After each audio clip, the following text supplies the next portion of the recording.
the federal government, as part of a new contingency plan, issued emergency satellite phones to 50 of the 100 members of the U.S. Senate. Now, I got to ask, how would you like to be one of the 50 that didn't get one of those phones?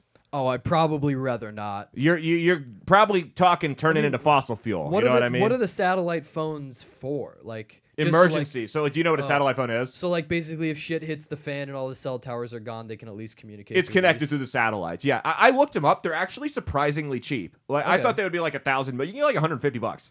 It's not bad, actually. I guess my question is like, why those 50? Yeah, what's so special about them? Especially like if it's a company phone, like you have to give it back afterwards. So it's not like they just choose the people who most recently were elected. Yeah. So it's like, all right, who do you give it to?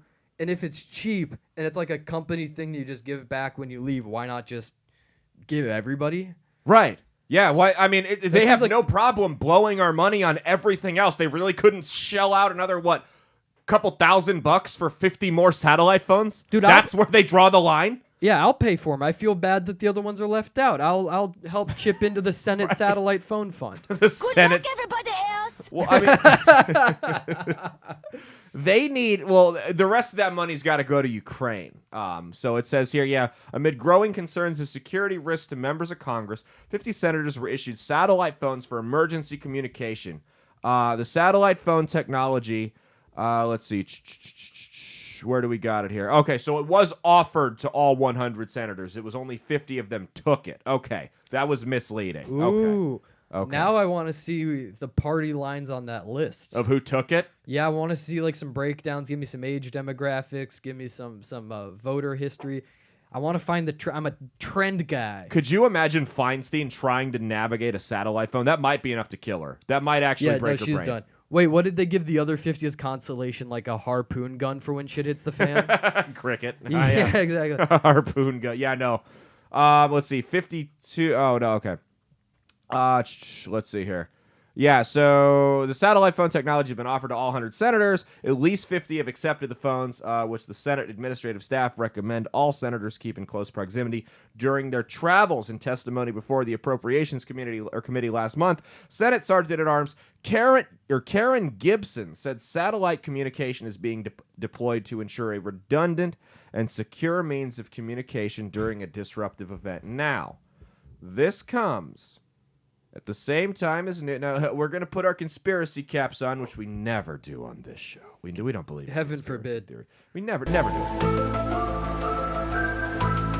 Never do a conspiracy theory on this show. Never. I couldn't imagine. So I don't believe in them. I think they're all hogwash. So this comes right after 60,000 pounds of ammonium nitrate were quote unquote lost on a train heading from Wyoming to California. Now, the company, Union Pacific, I believe it is. Let me check so I don't get sued by a multi-billion-dollar company here. I definitely can't afford that. Well, they're definitely listening. So shit. Honestly, if Union Pacific tried to sue me, I'd probably just be like, "You guys should have my firstborn child here. I'll get if it I right got on big the enough second that UP has an issue with me, God bless. Right? I know, right? Like that's me. where. Well, I mean, I'll just wait for him to go bankrupt and lay a bunch of people off again, I guess.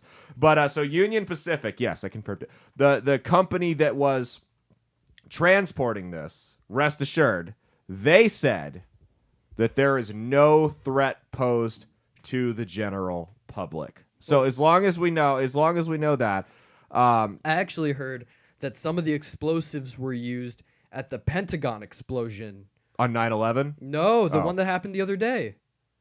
The Pentagon explosion. Yeah, happened like today. There's a Pentagon explosion. Look it up. See, we're learning new news on the fly here.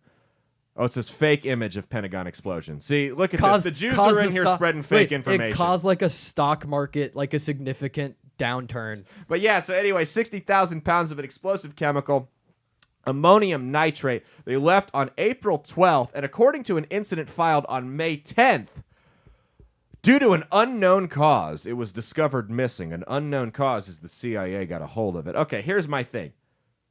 I've driven to California in like a day. From Nebraska, from Omaha. Last time I checked, Wyoming, little bit closer than Nebraska to California. How is it a month later that they're filing this incident report about ammonium nitrate going missing due to a quote-unquote unknown cause. How did they wait for a month? Did they have to wait for it to get all the way out of the country? All the way into CIA custody? What the hell? It seems like that thing where your mom is like, you can't lose the permission slip. You cannot lose the permission slip. And then, like, you woke up, you couldn't find it, you looked all morning, and then in, like, the 23rd hour, you're like, Mom, I lost. Like, this seems like that thing where they were like, we looked everywhere. We got our nod by the government that they had it in custody. Like, they just waited until as long as possible. Yep. To be like, okay, now we have to release it. Like, we tried. Okay, yeah, we screwed up here. I'm sorry. I don't know what we did wrong here. So here's some numbers on ammonium nitrate. Remember, this is 30,000 tons, 60,000 pounds. 581 people were killed in 1947 when 2,000 tons of it exploded on a cargo ship that had docked at a port in Texas. 1970 bombing at the University of Wisconsin, and it was also used in the Oklahoma City bombing, which killed 168 people. I thought it was used in the Oklahoma City bombing. I wasn't 100% sure. I was about to Google it. I'm really glad that I didn't have to go up on Google and say, what did the guy at the Oklahoma City bombing use? Because I would absolutely... I mean, this show's already on a watch list because of the name, but I would be on even more, and I'd probably get a knock on the door by some nice gentlemen in suits. It was a cause of an explosion at a fertilizer plant in West Texas, killing 15 people. 200 people were killed when 2,700 tons of it detonated in Lebanon in 2020. So this is some nasty stuff that just went missing. And mind you, this is like 15 times what killed 581 people in Texas. This is a lot of stuff that's just gone. I'm sorry. Maybe I'm weird. Maybe I'm a conspiracy theorist, but I'm not exactly comfortable when the federal government says, hey, we lost 60,000 pounds of this stuff that's really highly explosive and has been used in multiple terror attacks throughout history that's killed thousands and thousands of people. But we don't know where it went, but we really don't think there's any risk to anybody. So maybe I'm just not comfortable with that.